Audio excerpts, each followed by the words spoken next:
And that dividend tax credit does not come out of thin air because the CRA and the IRS as well, I'll just lump them both in there. They don't give incentives for no reason, right? Everything that we see as a tax benefit, like, oh, we win at this, like, there's no freebies. Like, they really want you to do it. And they're giving you this dividend tax credit because they're saying, well, hold on, we already taxed you on this amount because the dividend was not deductible at the corp level. So they're going to issue you a dividend tax credit. And if you're wondering what that dividend tax credit is equal to, that dividend tax credit is equal to the amount that would make it so that you paying yourself a salary and you paying yourself a dividend were the exact same, so that it didn't matter what you did. It's a system called the integration system, and that's what the CRA chose to implement.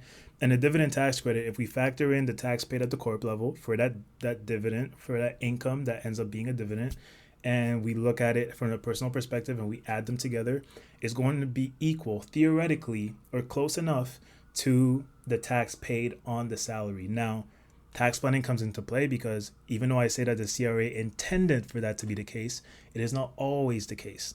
And by tax planning and specifically looking at timing differences, right? Like at the beginning of the year, at the beginning of the fiscal year, you can plan a salary. You can say, I want this base salary because I know this is how much I'm going to pay on this no matter what. As the months go by, as the quarters go by, and you tax plan, you can then start sprinkling dividends here and there. You can start sprinkling bonuses here and there.